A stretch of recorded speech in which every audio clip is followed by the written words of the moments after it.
Welcome to the Living Big podcast, where we're all about embracing life to the fullest. Hey, I'm Marley. And I'm Kylie, and we're thrilled you're here. We explore how to pursue our passions, nurture meaningful connections, and inject some serious fun into our lives. We're here to show you you're not alone. And we want to do what we can to ease the stresses of everyday life and help you in your journey of living big.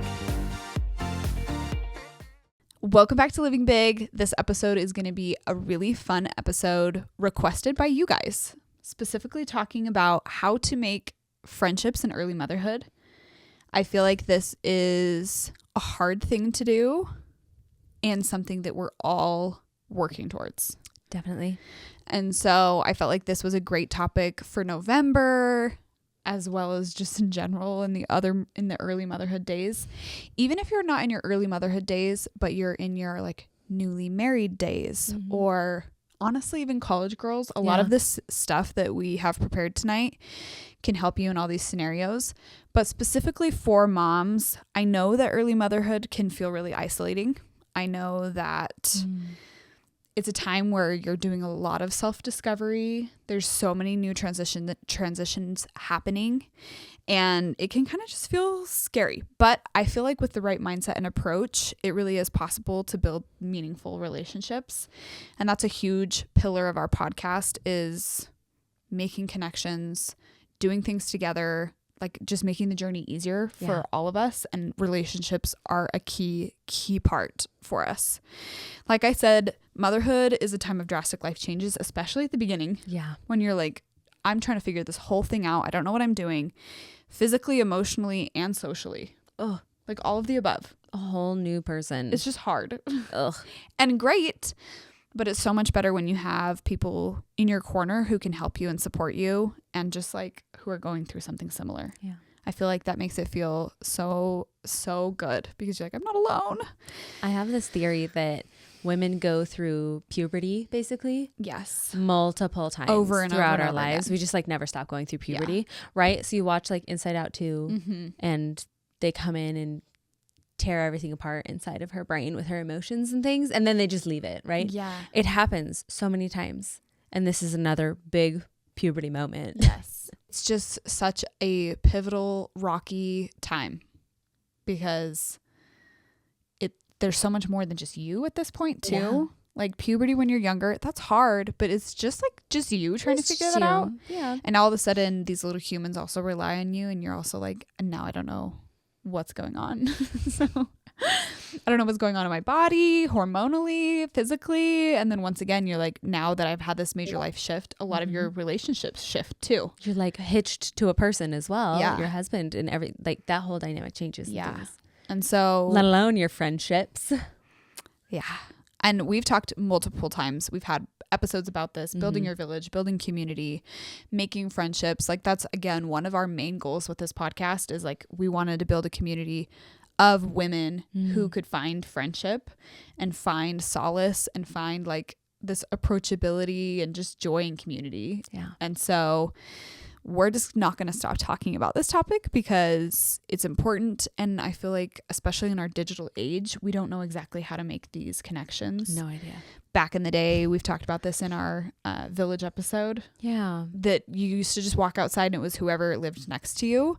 But now it's a little bit different. And so we wanted to talk about how to build that community in our modern day, in this digital age, how to make these relationships and help ourselves in mom life.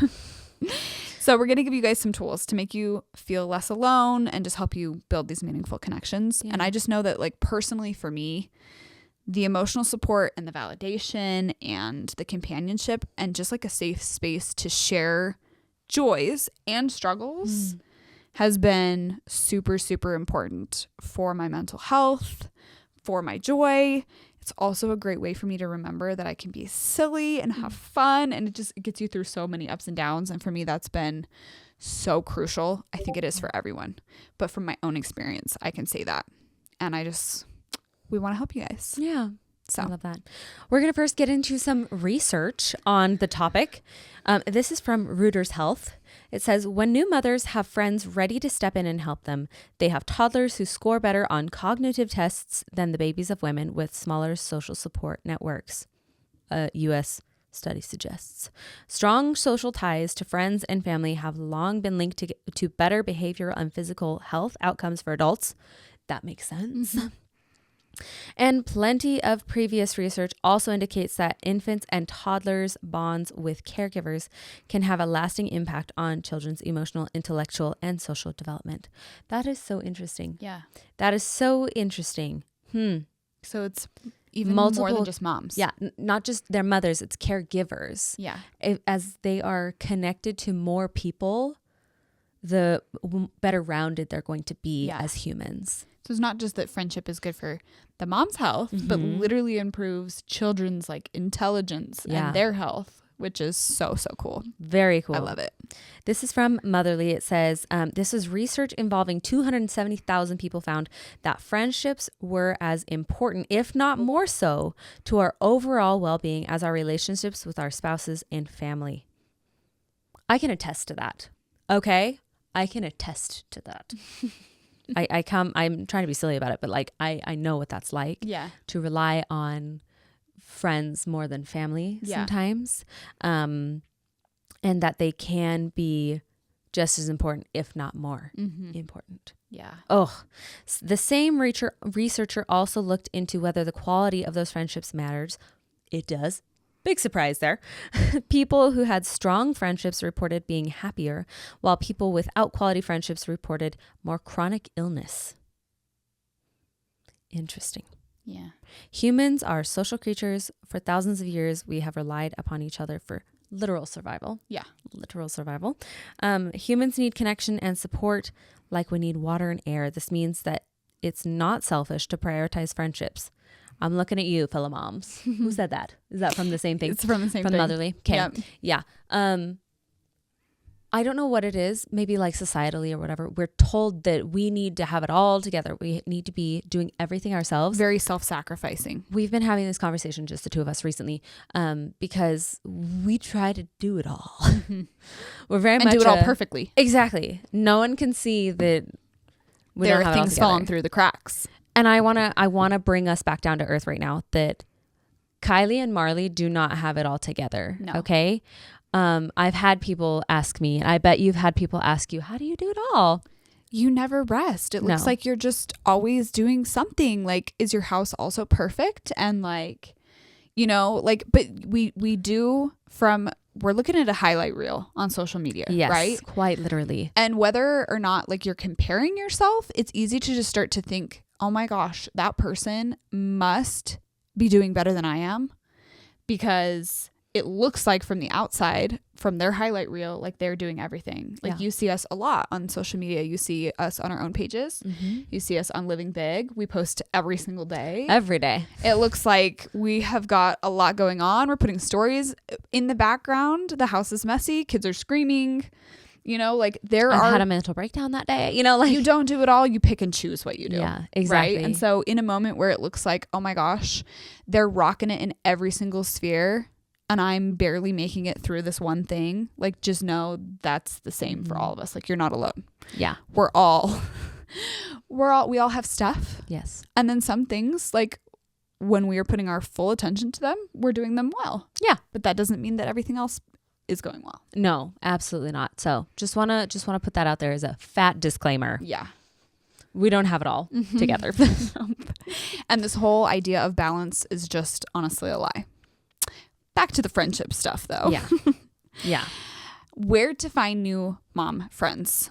The reason we feel even qualified to talk about this is because we've been working on this for years, right? We're not experts, but we have some ideas of like things to help you make friends and things that have actually worked in practice for us.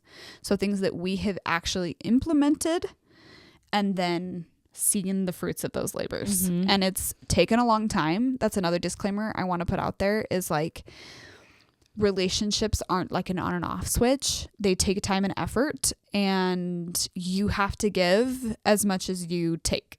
So Yep. it's not like an easy thing, but there are some things you can do to help yourself. And the first thing you can do is just, where do I even go now? Like, I have asked my husband this before. Yeah. I'm like, so like, where would I find new friends? When I was in college, it was like, oh, well, like in a class. Yeah. Right? Like the person I'm sitting next to or whatever. The same thing applies in motherhood. You have to be finding local groups to join, whether that's local parenting or mom groups, parenting classes, online communities. Like you have to start somewhere where there are like-minded people. Yeah. And so I think it's a good way to do that is to join some of these local things. Like go get on Facebook and try to find people who are doing the same things you're doing. Go to a library, go to a park, like go do the things people are doing. Go attend a baby and me class, go do yoga, group fitness, whatever it might be. Like that's how you're going to meet new people. It's a numbers game. If you're never getting out of the house, you're not going to magically make a friend. Yeah. You're not going to connect with anyone new. You have to actually talk to someone in order for that to happen. And that can be scary. So scary. But that is the first step. It's something I've told my brothers as they were dating too. I'm like, it's a numbers game. If you want to find your person, you have to go on lots of dates. Yeah. Same thing with friendships. Yep. You have to put yourself out there. You have to talk to another human being. So look for groups in your area. You can also use your existing network. Reach out to friends or acquaintances who are in your existing network and have them invite their friends to stuff. Yes. That's another way to connect beyond just like your immediate reach. If you're like, I know one person, awesome. Does that one person know one person? Then there's two people. And so forth and so forth and so forth. Yeah. Anyway, I think that's really awesome. My personal tip for starting to find mom friends is to start doing something that you enjoy with or without people. The reason I say that is like, you need to be the person who then has something you can invite people to. You cannot just wait to be invited. So many people will say, I don't have any friends. And I'm like, well, what are you doing? And they're like, well, like, just like no one comes to me. And I'm like, they're probably thinking the same thing. Yeah. You know what I mean? I think of what McCall even said. She's a big proponent of like being the person to throw the party. Yeah. Right. From a few months ago when we recorded with her. Be the party, you know, like it's, if no one is doing it, you do it. If you want to find people, you might have to put in a little bit of work. And that doesn't necessarily mean you have to like host something at your house or whatever, but like you might have to be the inviter, the instigator. Yeah. Not just the invitee. Like you can't just be waiting for someone to say, let's go do a girls' night. Yeah. Just like you do it. Hey friends, I'm going to go to the park. Does anyone want to join me? It's not like you have to prepare anything. Hey friends, I'm going to go run and grab a swig. Does anyone want to join me? Yeah. You know, so. Or what Kylie did. Does anyone want to join a book club? Yeah. You know, or another friend has invited us to Bunko or things like there's just so many different ideas that you could do. Yeah. So and I would say just like be consistent. Again, for me, book club was friends invite friends. And then that expands my network of people I would have maybe never have met. Yeah. And I'm so grateful they're in my life now. And I'm also really proud. So one of my very best friends recently moved because of her husband's job. And this is not a place she ever grew up. She doesn't know anyone there. Like she's so far from a lot of her immediate friends and family. And so she was like, you know what, Kylie, like I'm going to do what you did. I'm going to start a book club. Good for her. And she knew one person and that one person knew some people. And so now they have a full blown book club. And I told her, I'm like, don't be surprised if at first there like no one shows up. That happened to us, but I'm like, just be consistent, keep inviting, like keep doing it. I'm just so proud. I'm like, that's amazing. Like I love that for you. And already they had their first book club meeting. It was super fun. She said they read The Help. They watched the movie. So good. Yeah, which is just so fun. And that's a great way to start something. So whether it's like a bunko group, like you said, a cookbook club, ooh yeah, a book club, a group that you just go get swigs, with a crumble cookie club. You got to try different flavors, you know. But I do think focused activities can really help you too. Yeah. Because if you're like, I want to go do something with girls, but like, what would I even do? Mm-hmm. I think having a focused activity can help you have something to talk about, especially if it's like a first date with a new mom friend. Basically dates. Yeah. Because that can be spooky and scary. You still ask like the same questions and things. Where are you from? What do you do? Well, you got to see if you mesh and you vibe. Yeah. Yeah. One year I reached out to a girl I barely knew because I knew that she had super cute Halloween decorations at her house. And I was like, do you want to go Halloween decorating shopping with me? Specific activity. I was scared out of my mind. We went and we had so much fun. Oh, so it's like, you do have to be brave. You have to put yourself out there. But if you do it, I promise you're going to find friends. Just like be consistent. Yeah. I love that. I had a thought and then it went away. Oh, geez. I just loved what you had said. Oh my gosh. It's great. But that's my biggest piece of advice is just put yourself out there, be consistent, find something you enjoy, and then try to find people to just join in. Yeah. And people will come. That's the thing is like if you are consistent and you do something you enjoy, people will join. Yeah, they will. Whoops.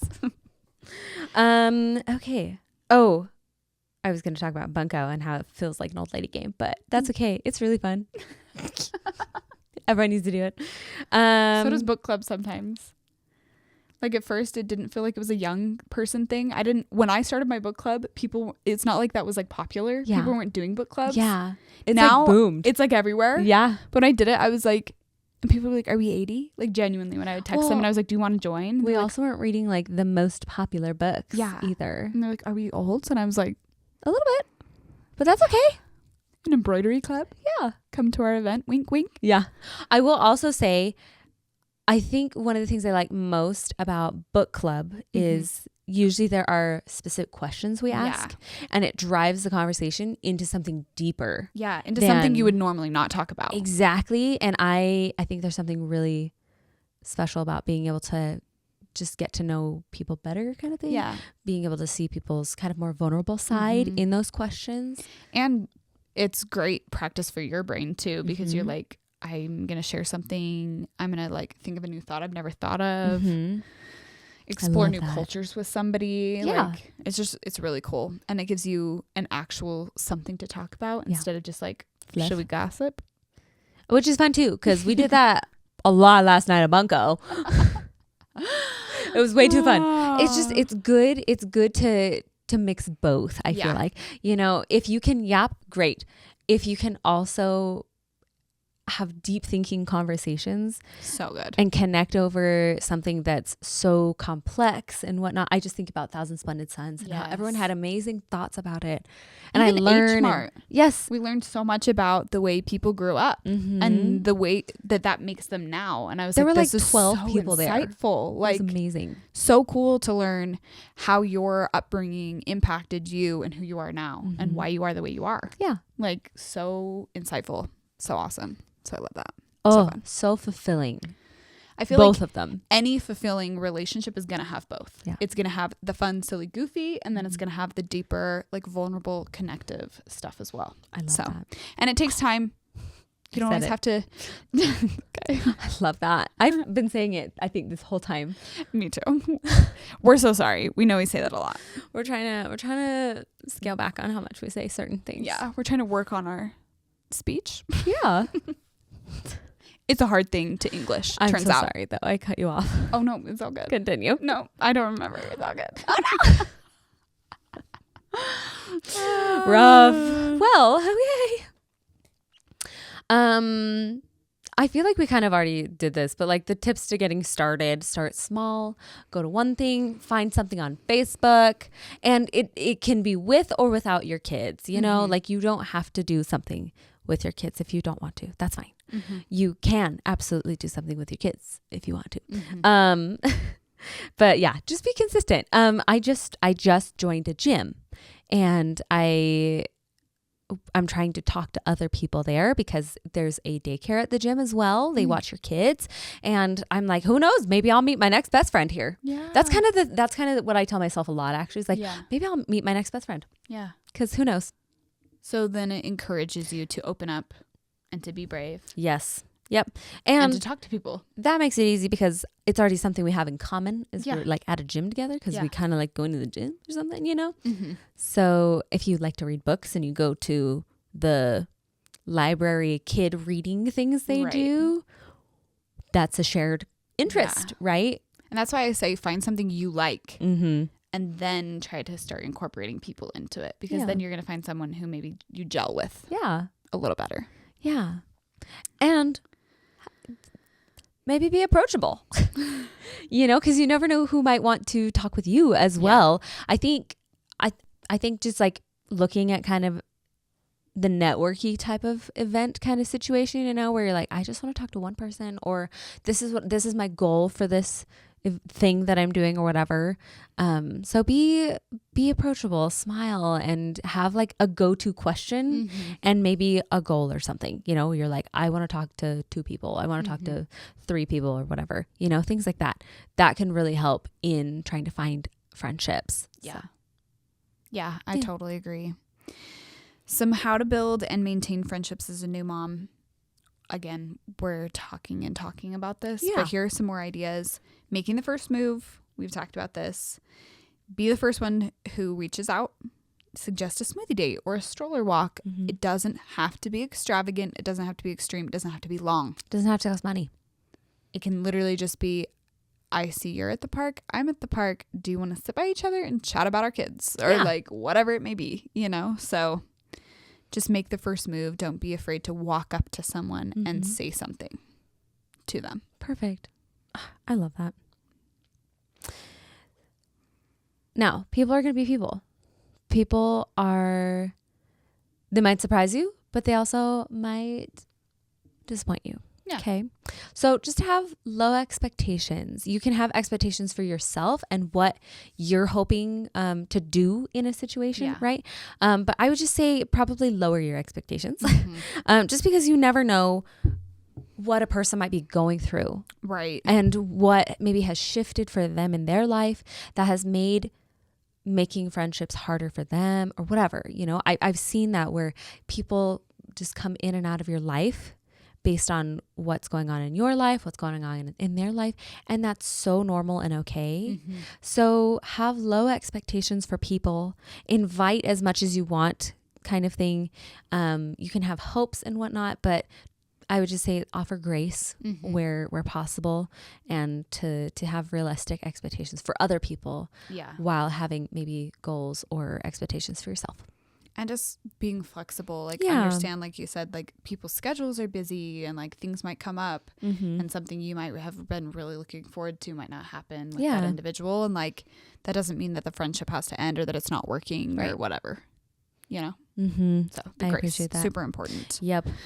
Another one, I know that a lot of people have issues with this and they say, how do I balance family and friend time?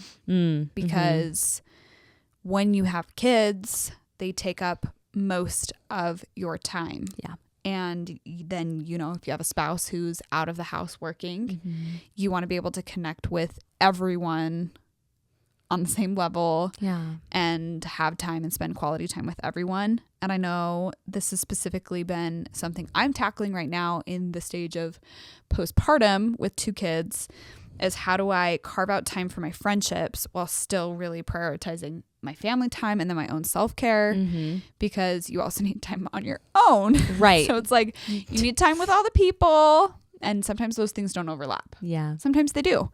So I think sometimes it's, you know, let's invite families over. So I still get friend time, but I'm still with my spouse. I'm still with my kids. Like, we do things together.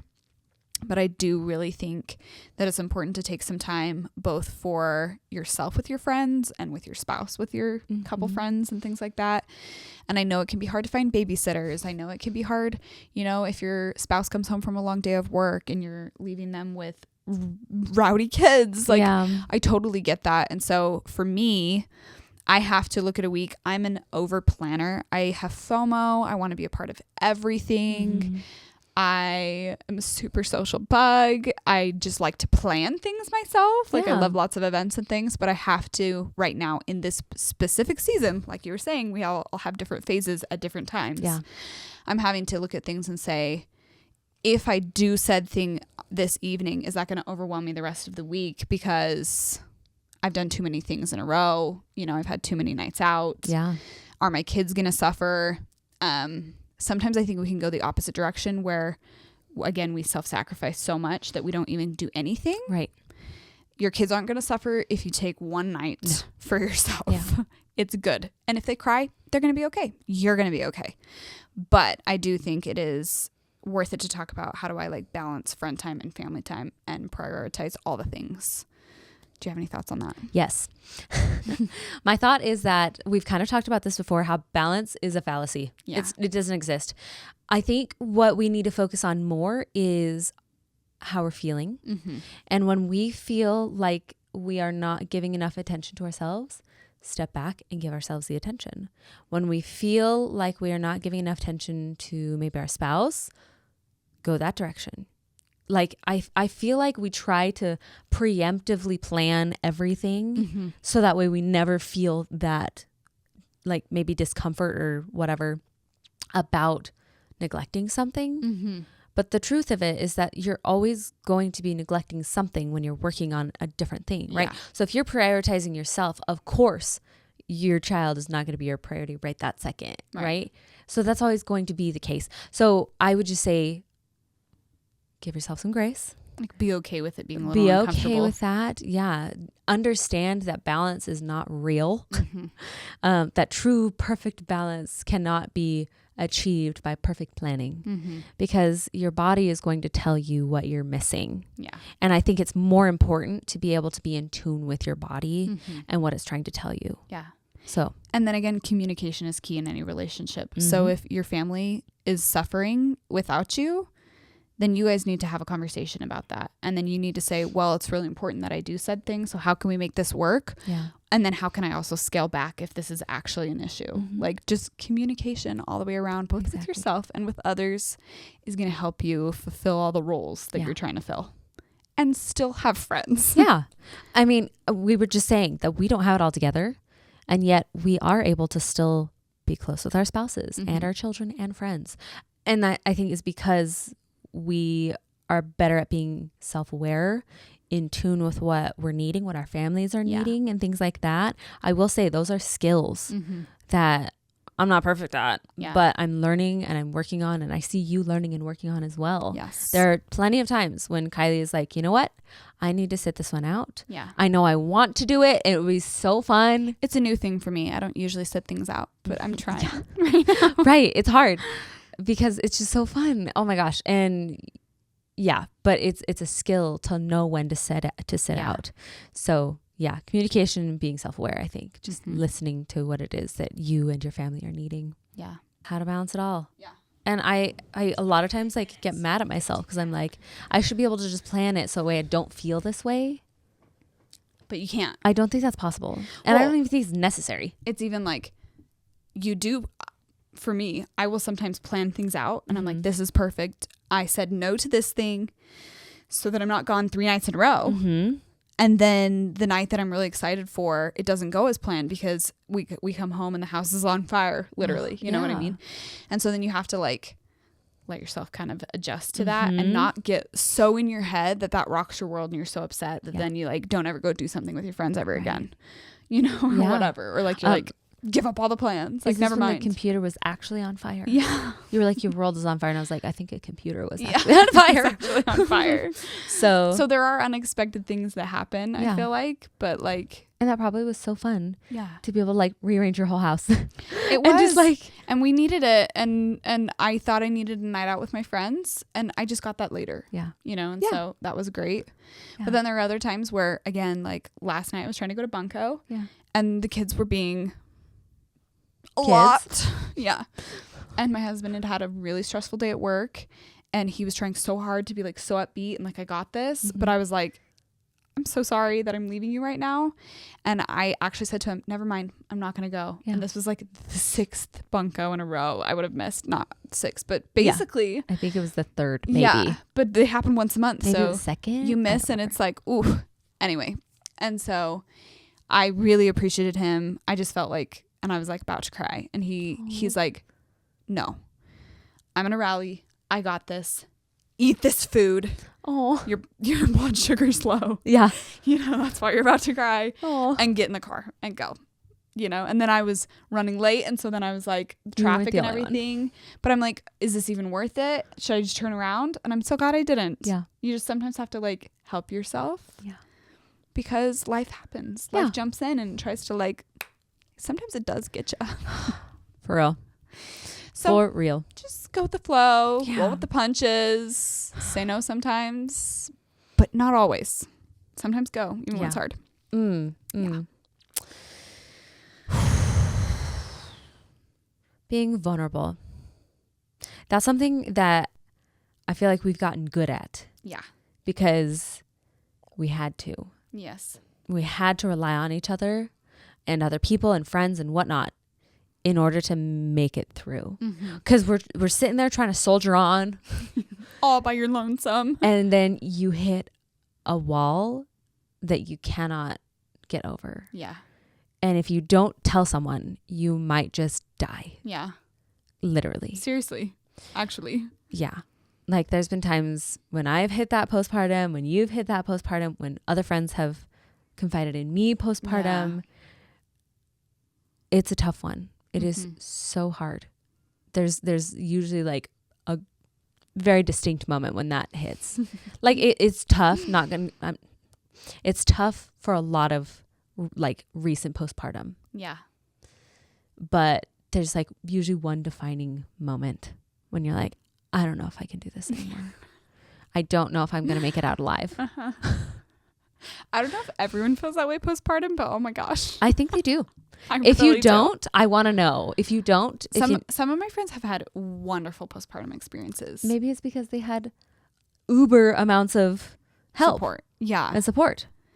Or like their or their pregnancies were so hard that their hormones, like, it felt better. That's true. Good point. Like there are some of those. That's true. Okay. But for me, postpartum, she real. Yeah. She ugly. Yeah. She's not fun. Once my baby hits like 8 months, I'm like, oh my gosh, I think we're gonna make it. Yeah. But all the way until then, I'm like, what's wrong? Why is this so hard? Why am I crying all the time? Why do I always feel like I'm not doing enough? On the vulnerability note, I just feel like for me, I don't know how to not be vulnerable at this point. I'm like, I probably overshare sometimes. Sorry.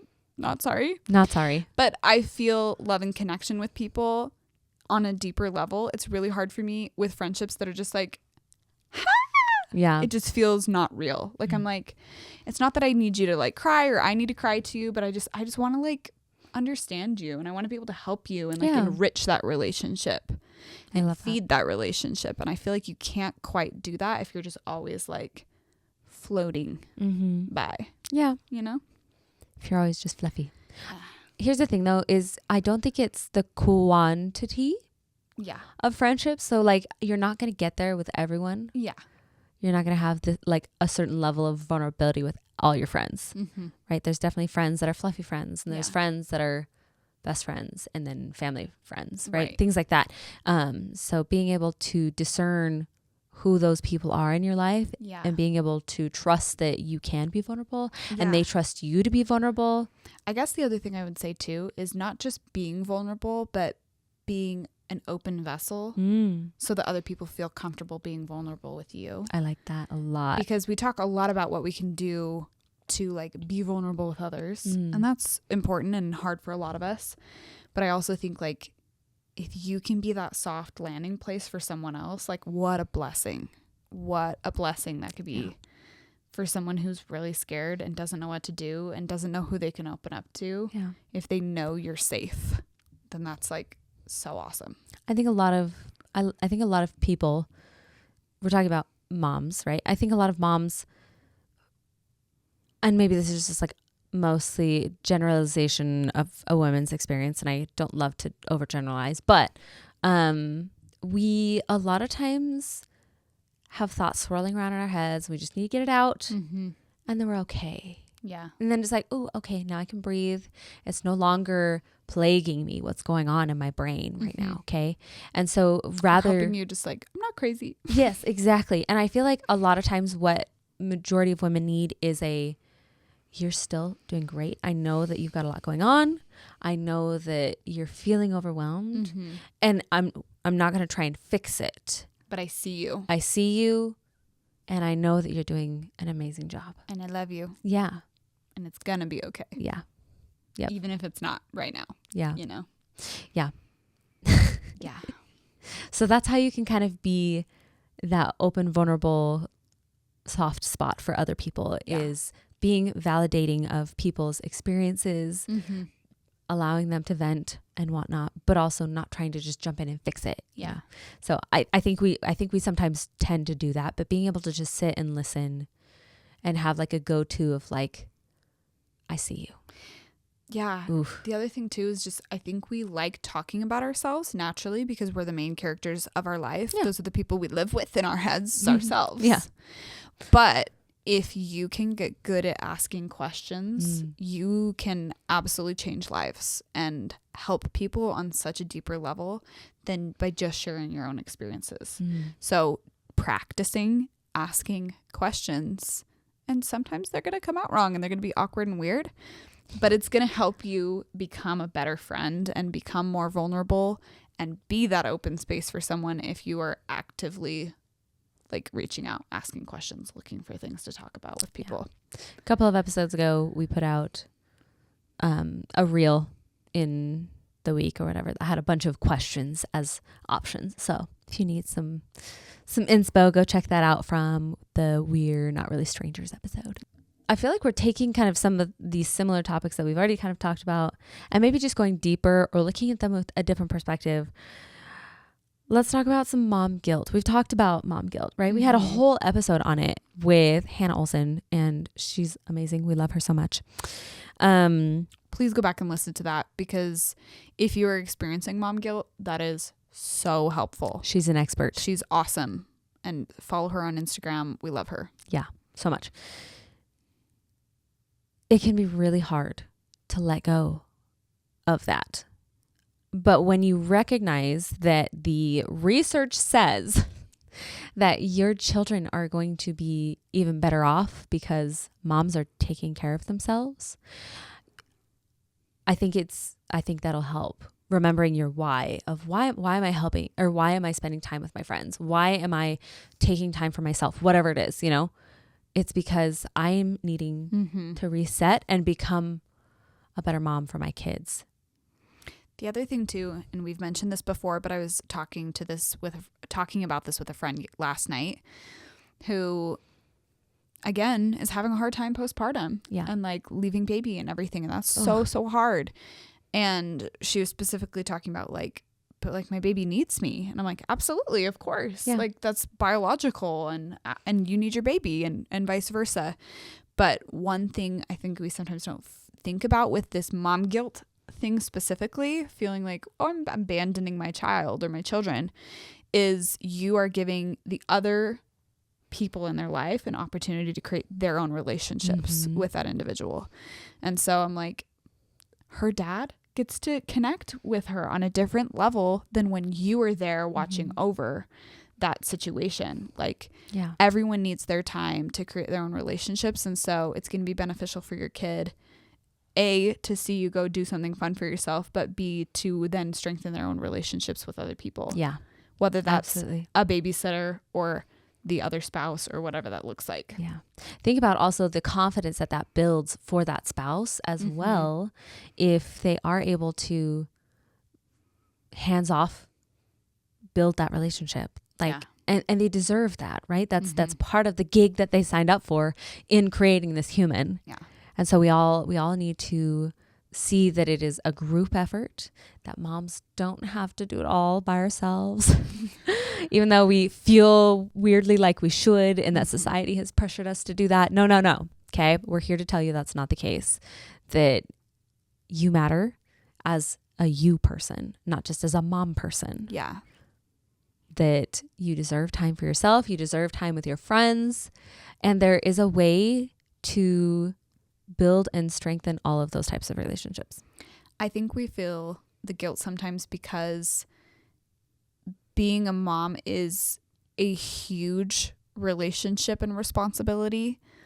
And not that your other friendships and relationships aren't, but there is more like life depending on you. Right. Whereas like we don't say, oh my gosh, like friendship guilt or like sister guilt or like whatever. But there aren't little people literally depending on you in those relationships. Right. You know what I mean? And so when we say mom guilt, I think we feel a lot of that because, again, biologically, there is someone depending on us.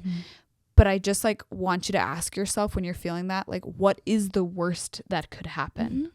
Like, if they are taken care of with a caregiver who knows what they're doing, or not fully, but has all the tools. Yeah. The worst that could happen is they might cry. It might be hard for both parties. No one's going to die, you know? And so I think sometimes asking yourself that question when you are feeling guilty can help you then get out of your head and go do the thing, because you're like, okay, the worst thing that could happen is actually not the end of the world.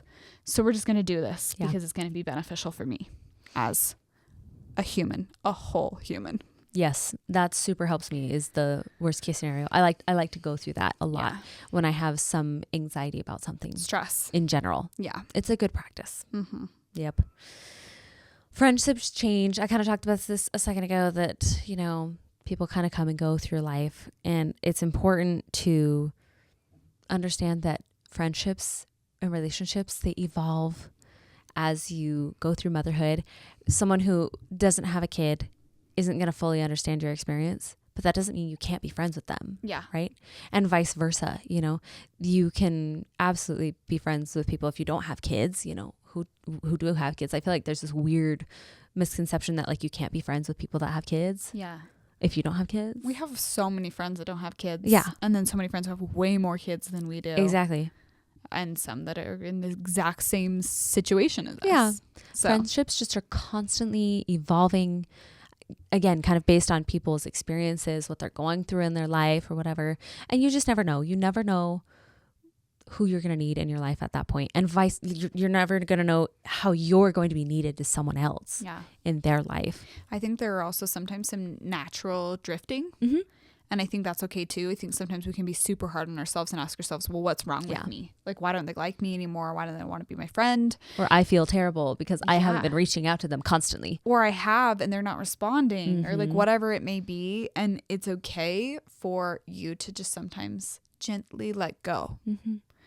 And that's been a lesson both of us have had to learn as well. Yep. That sometimes can be uncomfortable, but as you get better and better at it, it's like, okay, like maybe it's not right now. Yeah. And that'll be okay. And it probably, going into this next point, it probably has nothing to do with you.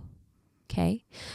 It probably is something going on in their life that they aren't able to make you a priority in their life, you know, right? Kind of thing. So being able to handle rejection is a skill that for some reason we're not taught very well in life, but I think we need to work on that. And I want to teach my kids how to be better at handling rejection. But I think it's really important to recognize that friendships, you don't have to keep all of your friends forever perfectly together or whatever. It's going to be just fine. You know, they're going to also find their own people and their own friends and people that fulfill them in ways that maybe you can't. So, and it doesn't mean, again, that it has to end on like a bad note. No. Or that it's even technically over. It's just like you're just letting that chapter be where it is. Yeah. And you're not like trying to shred it, rip it up, find out what's going on. I like dig that. Deeper. Just be there. Yeah. Yeah. It's there. There are friends that I've been friends with forever, so long. And we don't talk very often or whatever. Maybe it's like once a year. If that even. But when we do, it's always like fond. Yeah. It's just a nice little nudge that we were friends and we still technically are friends, but we don't keep up on each other constantly and we're not hanging out. We may live in different parts of the country, things like that. And that's totally okay. Yeah. Yeah.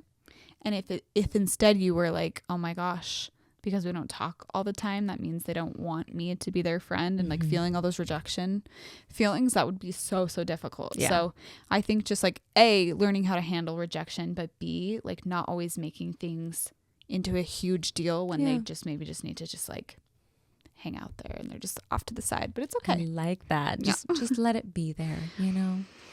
Yeah. So again, I know that this can be kind of a hard topic, a hard thing to figure out how to make friends in the varying stages of our life. But I truly believe that building connections is so worth it. It's so good for our health in every aspect. And it does take a little bit of work, but it's fun. It's really fun. You're going to discover so many amazing things about yourself and so many amazing things about the people around you. It's going to strengthen your relationships, your family relationships. It's just going to be good all around to get yourself out there to try and create these friendships. So we just want to encourage you guys to be proactive, be patient as you're looking to build these relationships. Know that it doesn't happen overnight. And this week on our Instagram, we're going to be sharing more questions. We're going to ask you guys for your own advice on how to make friends, how to socialize, your own experiences. We just want to hear it all. So please join us for that discussion. That'll be really fun. And then before we head out, we want to remind you again about our Sip and Stitch event coming up on November 18th. It's going to be so fun. It's going to be so fun. Please come embroider with us. Come sit hot cocoa. Come make friends. This is a great opportunity to make some new friendships. And we cannot wait to see you there. Last thing. Share this episode with a mom friend Yes. who could use it. Yes, I love that. I'm sure we all could. You know, either people are just experts at being friends and finding friends. Cool. I don't think they are. I don't think anyone is an expert. I'm always looking for new ways. And I even already have my quote unquote avenues and tools and friend groups ready. Yeah. Like, you're good to go. But things evolve, things shift. I'm always looking for new ways. So share this with people. We are very close. I don't know. Hopefully by the time this comes out, we'll be at 1,000 people on Instagram that follow us. Human beings. Bizarre is what that is. But so cool. Yeah. Very exciting. But let's just add more to the party. Yeah. It's all about the people. Yeah. Let's add more friends. Let's lift other moms and people up and connect to more people. We love you guys. Have a great week. Bye. Thanks for joining us this week on the Living Big podcast. You can find us wherever you listen to podcasts. Join us on Instagram and TikTok for all the things, from relatable mom memes to fun girls' night ideas with your besties. See you next week.